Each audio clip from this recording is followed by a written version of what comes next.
De volta com a Alerj Entrevista hoje, falando sobre a exploração ou a falta de exploração no pré-sal. O meu convidado é o deputado Luiz Paulo Corrêa da Rocha. Deputado, vamos falar um pouquinho da realidade, em toda essa discussão, da realidade micro, vamos dizer assim. De que maneira toda essa demora na exploração do pré-sal vai impactar pequenos municípios que sobrevivem, que vivem basicamente da questão dos royalties? Olha só, não tem petróleo só na plataforma continental. Nós temos, principalmente aqui no que nós chamamos recôncavo baiano, petróleo em terra. Então, são bolsões pequenos se comparados com os 20 bilhões de barris do pré-sal, mas que pequenos produtores têm interesse de tirar ali 30, 40 barris de petróleo por dia. E 30, 40 barris de petróleo por dia para um município pequeno parece pouco, mas não é.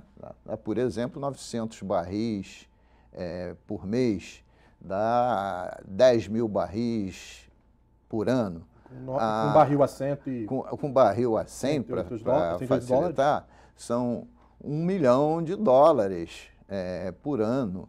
Então, essas pequenas empresas, elas ficam também paralisadas, porque você também em terra, você para de pesquisar, né? Então, isso tudo que podia estar ajudando esses pequenos municípios, principalmente lá no entorno do Recôncavo Baiano, no nosso Nordeste, ficam parados. Além do mais, o pré-sal, que só teoricamente se estende do Espírito Santo a Santa Catarina, já tem manchas de pré-sal também detectadas no Nordeste, né? Porque isso se descola, né? Essa costa brasileira que cindiu da costa africana. Sim. É quase uma reprodução de modelo. E também essas regiões que precisam muito de desenvolvimento, muito de recursos, ficam paralisados.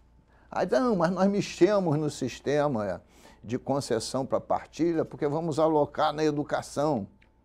Mas alocar o quê? Porque está tudo parado. O presidente da República mexeria na concessão por decreto.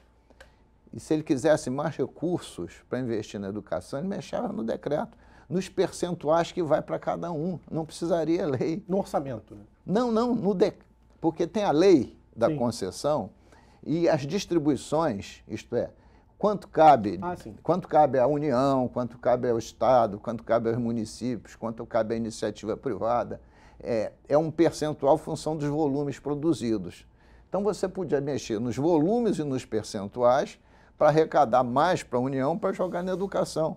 Então, o presidente da República resolveria com uma canetada, sem esse imbróglio todo que está havendo. Mantinha o mesmo sistema de concessão e com uma canetada resolvia tudo. Mas inventaram essa história toda e o Brasil está paralisado e eles não sabem o que faz, o que é pior ainda. A gente pode chegar a algumas conclusões sobre essa paralisia de que a ala sindical, o sindicalismo, ele tem uma influência muito grande, né? Porque, de uma certa forma, isso acabou também atrapalhando esses investimentos, esse espaço com relação ao pré-sal. A influência grande naquele período eleitoral. Isso foi feito às vésperas das eleições, entendeu? Porque se fosse depois das eleições, essa influência grande não haveria. Era um empenho do Lula em eleger a Dilma, fato que ele conseguiu, né? Mas a eleição de presidente da República acabou. Há o dado concreto que é a paralisação do sistema. Quem leu, por exemplo, a entrevista da revista Piauí, viu lá o Haroldo, que foi o presidente da ANP, que foi um daqueles que confeccionou a nova lei da partilha, que deu redação, arrependido de não ter ali definido claramente que as rodadas de negociação das novas licitações tinham que ser feitas. Ele mesmo verificou que esta nova lei levou à paralisia, né? Que é uma autocrítica que ele faz, né? E, ao mesmo tempo, ele defende o ex-presidente da Petrobras, o Gabrielli, dizendo que o Gabrielli queria caminhar, mas era sempre derrotado por quem? Evidentemente tem que ser derrotado pelo presidente da República, que é o poder máximo do país, e naquele caso específico aliado a Dilma, que era ministra e não presidenta, né? Então, isso tudo nos traz esse momento de grande dificuldade. Agora, perplexidade minha. O governador se quedou em silêncio há mais de um ano sobre esse tema. O secretário de Desenvolvimento Econômico também não vejo uma linha nos jornais. Esse tema não tem saído com a recorrência devida nas campanhas de prefeito, como todo mundo estivesse querendo ignorar esse fato, né? E é um fato importantíssimo para o futuro do nosso Estado e para o futuro do país. Eu fico imaginando aqueles municípios que ficam ali no norte fluminense, né, Quissamã, Macaé mesmo, Campos, né, como é que fica, Carapebus, como é que fica a situação desses municípios? Rio das Ostras. Exatamente. Vão ser municípios fantasma, porque a arrecadação desses municípios, basicamente, é royalty PE. Tem um IPTU pequeno e, é claro, que, função desse crescimento, tem aí também uma quota-parte dos 25% de ICMS um pouquinho maior, porque o petróleo não é só royalty PE, eu tenho que falar, é royalty PE e a cadeia produtiva. Exatamente. Se a exploração aumenta, a cadeia produtiva aumenta junto. Se você bota tudo estagnado, a cadeia produtiva vai encolhendo. Chegam novas indústrias, chegam novas empresas, movimenta a economia. E o que está acontecendo agora é exatamente essas pequenas e essas empresas começando a se desmobilizarem. Tá certo. Bom, já que falamos do Estado, na sua avaliação, como é que a Alerj pode ser um ator político para brigar pelos interesses do Rio de Janeiro? Olha, a Alerj não tem assento no Congresso Nacional, mas tem assento, né, nas cadeiras de ecoar a opinião pública. Uma das funções do parlamento é também discutir os temas mais relevantes para o seu Estado. Por isso que eu tenho cobrado também que não só a Assembleia Legislativa, mas também o próprio governador, o secretário de Desenvolvimento Econômico, assumam esse tema. É claro que as eleições congelaram tudo, mas faltam praticamente 10 dias para acabar as eleições. Então é hora desse tema ressurgir com grande intensidade, até porque acho que inexoravelmente ele irá para a pauta depois para as eleições lá no Congresso Nacional. E o senhor avalia que a Alerj ela pode contribuir para essas discussões, ou seja, ela precisa ser uma caixa de ressonância desse debate? Sem dúvida nenhuma, até porque se o Estado do Rio de Janeiro for discriminado como está, rompeu-se o Pacto Federativo, era como quisessem expulsar o Estado do Rio de Janeiro da federação. Então é algo que é inadmissível, inadmissível.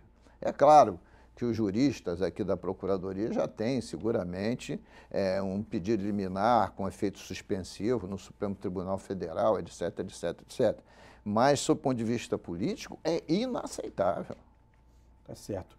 E com relação à Petrobras, como é que você avalia a posição da Petrobras nesse momento no que diz respeito ao pré-sal? Ela amargou, como a gente colocou aqui, um prejuízo de 1,3 bilhão de reais. E a perspectiva a curto e médio prazo também não é das melhores, né? Tanto é que ela mudou o seu presidente, botou lá a Graça Foster. Botou lá a Graça Foster, que é uma profissional da casa, para tentar fazer uma gestão técnica.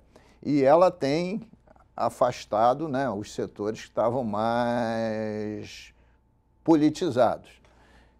E acho que ela vai tentar dar a gestão da Petrobras, fazer uma gestão ligada a um planejamento estratégico rigoroso, para levantar a Petrobras e dar satisfação aos seus acionistas. Mas não esquecendo, a Graça Foster está subordinado ao Lobão, ministro de Minas e Energia, e a presidenta Dilma, que se diz uma entendedora da área de energia. Então, ela não é toda poderosa. Acima dela, tem outras forças que interagem com a Petrobras. Agora, falando toda essa discussão sobre o petróleo, sobre o pré-sal, você acha que o Brasil parece caminhar um pouco na contramão de outros países que estão investindo em outros tipos de combustíveis, combustíveis mais limpos? Como é que você avalia essa questão? Saindo um pouquinho da questão do pré-sal, indo para essa questão dos investimentos em produtividade em combustível. Você acha que o Brasil está caminhando na contramão ou esse é um destino que, se cabe ao Brasil, ele tem que explorar? Olha só, primeiro, eu acho que o Brasil está na contramão quando decide que tem que dar apoio integral à indústria automobilística. Isto é uma maluquice. Por quê? Porque a gasolina está subsidiada, você bota mais carro na rua e aumenta o buraco da Petrobras, né? Isso já é uma maluquice. E não tem-se perspectiva de curtíssimo prazo de ter combustível alternativo para o automóvel. Se fala no carro elétrico, nós temos o etanol, o PPP, mas o vigor ainda é a gasolina e o óleo diesel. E o etanol não está valendo muito a pena para o consumidor final, porque ele está quase o mesmo preço da gasolina. Porque ele não está com a competitividade devida. Então, tirando a indústria automobilística, nós temos o gás, que é um combustível fundamental para a indústria, né? E o gás também está associado tanto ao pós-sal quanto ao pré-sal, ainda utilizado de forma muito tímida, mas eu acho que esse é um campo que se pode avançar muito, né? E outras energias alternativas, né? Como os óleos de mamona, a energia eólica, já começa a ter alguma massa crítica esses movimentos no Brasil, mas muito tímidos ainda em relação ao que representa o petróleo, né? E aí falando especificamente o óleo e o gás. Certo. Agora, o senhor acha que há espaço, há lacunas para serem preenchidas com esse tipo de desenvolvimento? Sem dúvida nenhuma, porque, primeiro, que as reservas de petróleo são finitas. E não está dentro da perspectiva de sustentabilidade, né? A sustentabilidade está longe de acontecer em cima do óleo. Todo dia você tem acidentes ruidosos aqui mesmo no nosso estado. É verdade. Você tem tecnologias avançadas para explorar, mas não tem o mesmo know-how tecnológico para tamponar um poço em pré-sal que estiver vazando. Como aconteceu com a Chevron, por exemplo, no fim do ano passado. Porque vaza por todos os lados, em função das pressões diferenciadas. Então não é um processo de sustentabilidade. Então você faz aqui uma Rio+20, mas faz o evento, mas o desdobramento é muito tímido, né? Então, e também temos, né, que olhar a perspectiva do desenvolvimento econômico e social, né? Porque eu volto a dizer o seguinte, bom, se você não para de produzir carro alimentado por diesel e por óleo, como é que você vai diminuir a produção de óleo e diesel? Não vai, né? Então você tem que reverter esse processo da produção industrial. Você tinha que talvez dar um incentivo brutal para o gás, né? Sim. Principalmente porque o nosso gás é um gás que se você não utilizar, você queima, né? O gás do nosso pós-sal é gás associado ao óleo. Não é um campo só de gás, ele sai junto. Ou você extrai esse gás e dá destino, porque não dá para você ficar estocando isso, né? Então você tem que usar também essa potencialidade do gás, que é um produto também não renovável que está se perdendo. Então esse conceito de sustentabilidade com óleo e gás está profundamente maculado. Eu já fiz discussões aqui na Assembleia, imensas, e volta e meia eu sou derrotado, para querer taxar com alíquota de ICMS o gás que é queimado. Porque se a empresa, a Petrobras, está extraindo o gás e queima, ela fez o produto. Se ela queimou, é o problema dela. Então ela tem que pagar um imposto por isso. Você tem que ter alguma queima, mas o mínimo possível deixou de ser utilizado. Tá certo. Quero agradecer, então, a participação do deputado Luiz Paulo aqui no Alerj Entrevista, agradecer também a sua audiência. Lembro que este e outros programas podem ser assistidos no site da TV Alerj. Anote aí o endereço, www.tvalerj.tv. TV Alerj, o canal do povo fluminense. Até a próxima.